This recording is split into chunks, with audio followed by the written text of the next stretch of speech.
Ya, assalamualaikum warahmatullahi wabarakatuh. Perkenalkan, nama saya Armono dari kelas Agribisnis B, Fakultas Pertanian dan Kehutanan, Kampus Unsur Baru, Universitas Sulawesi Barat. Baiklah, kali ini saya akan membahas mengenai HAM, mengenai hak asasi manusia. Nah, langsung saja, pengertian hak asasi manusia.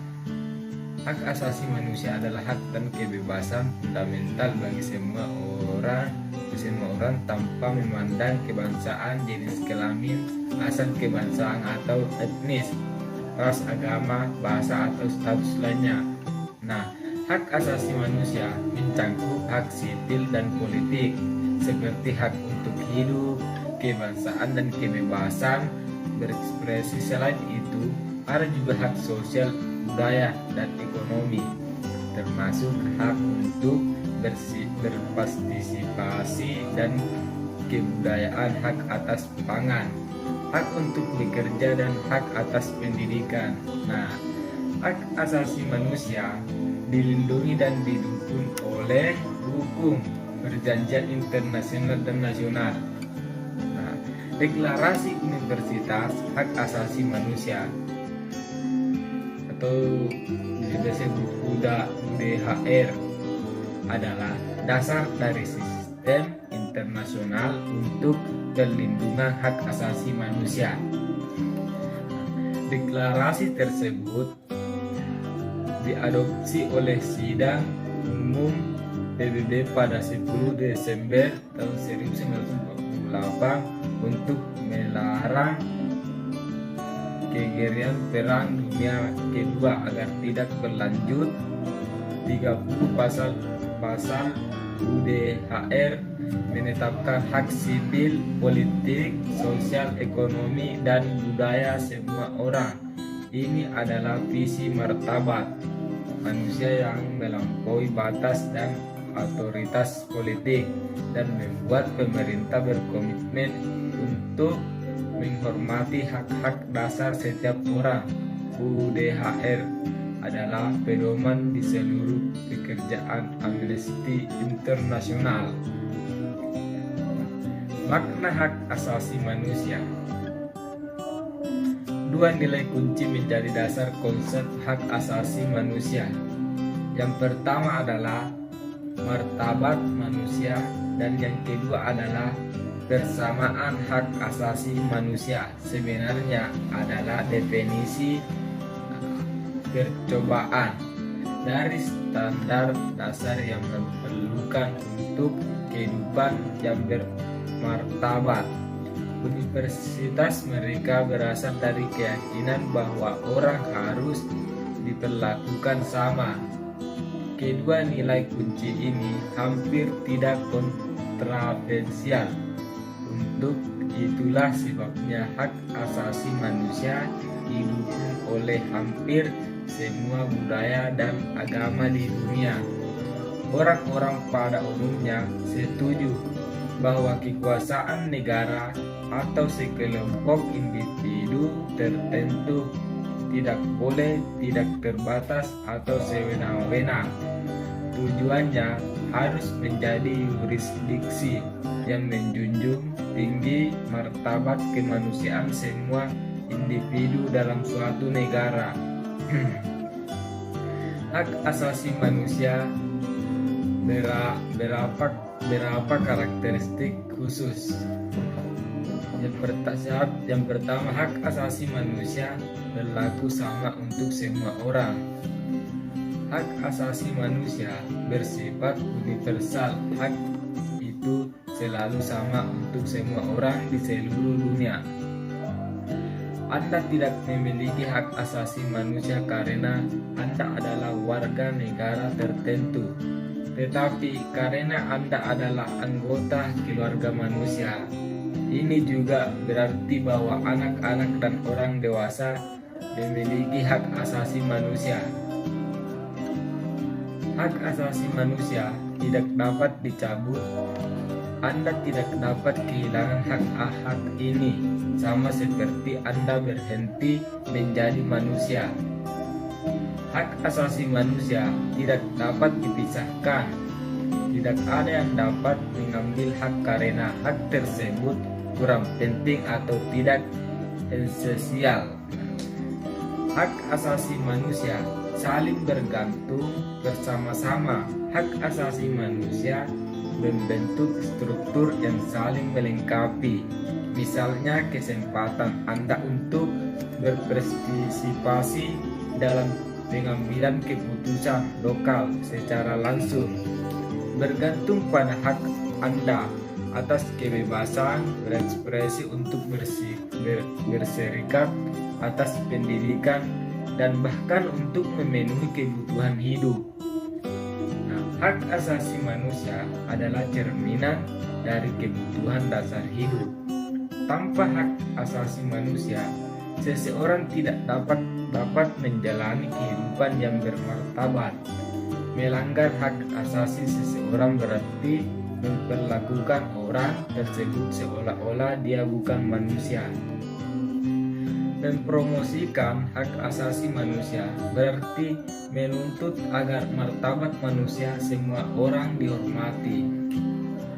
Dalam menuntut hak-hak ini, setiap orang juga memikul tanggung jawab menghormati hak orang lain dan mendukung serta melindungi mereka yang haknya dilanggar atau ditolak.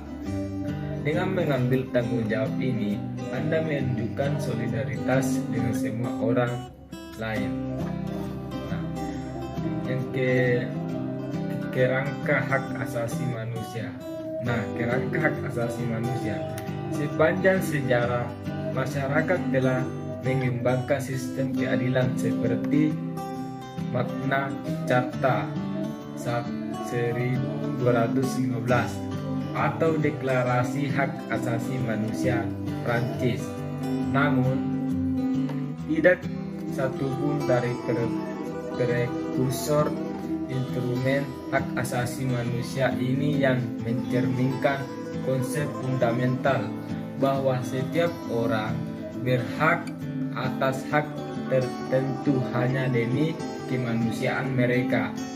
Nah, pada abad ke-19, Konvensi Jenewa meletakkan dasar bagi hukum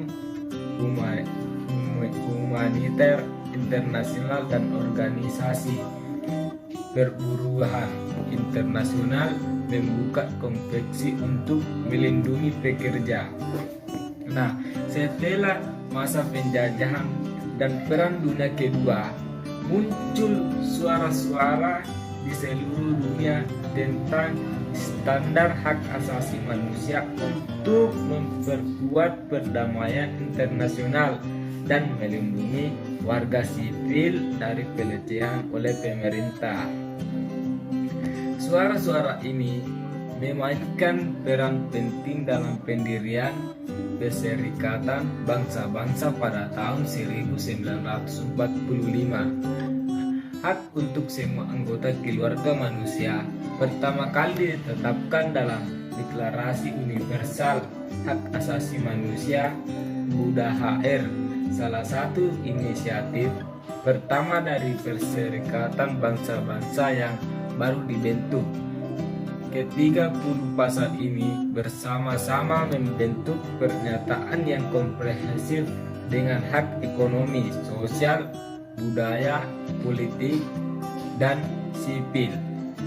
Nah, deklarasi ini bersifat universal, berlaku untuk orang-orang di seluruh dunia dan tidak terpisahkan. Semua hak sama pentingnya untuk realisasi penuh kemanusiaan seseorang.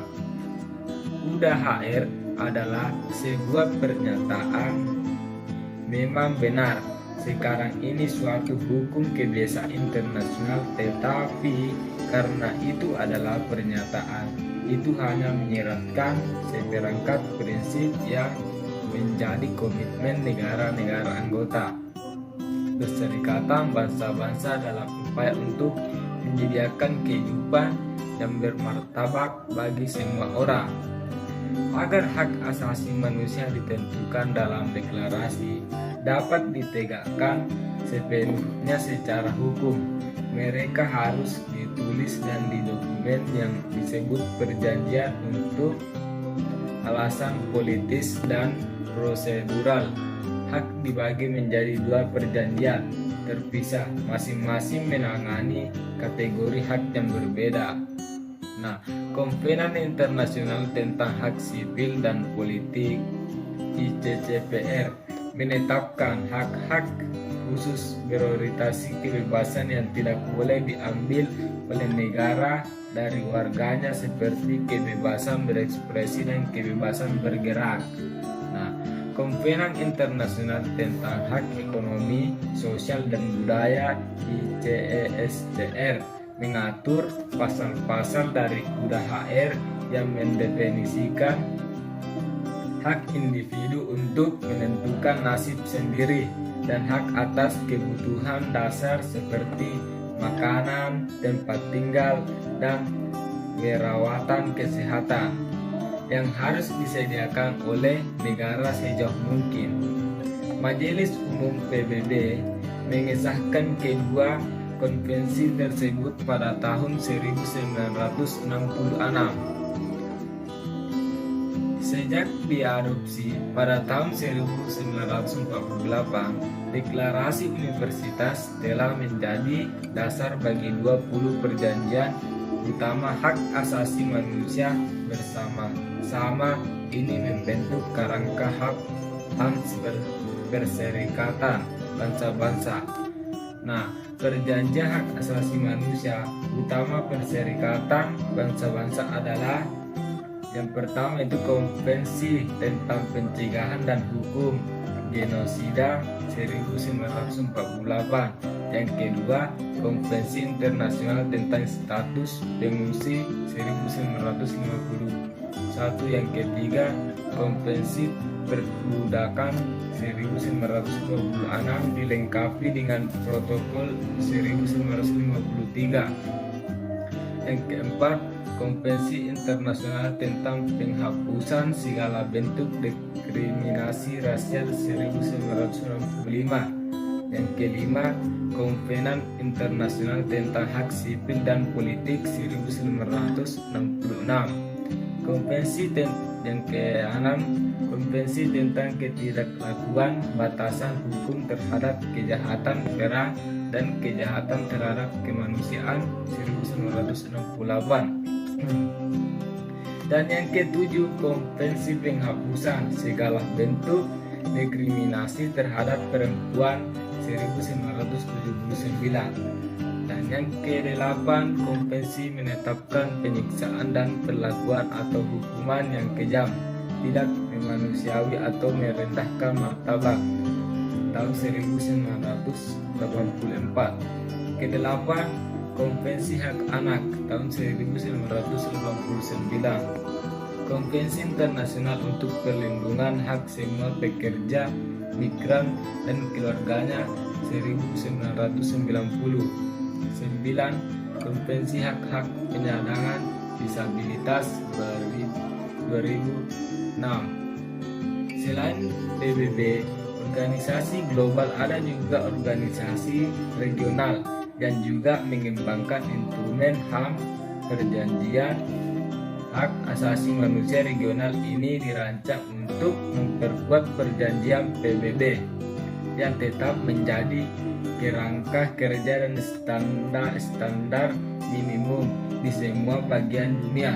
Contohnya adalah sebagai berikut. Yang pertama, Konvensi Eropa untuk Perlindungan Hak Asasi Manusia dan Kebebasan Fundamental (ECHR), juga dikenal sebagai Konvensi Eropa tentang Hak Asasi Manusia, diadopsi pada tahun 1950 oleh Dewan Eropa dan sekarang diratifikasi oleh 47 negara anggota. Yang kedua, Konvensi Eropa untuk Pencegahan Penyiksaan dan Tidak Manusiawi atau Merendahkan Martabat Terhadap atau UNICEF, diadopsi pada tahun 1987 oleh Council of Europe. Piagam Sosial Eropa diadopsi oleh Dewan Eropa pada tahun 1961, direvisi pada tahun 1996.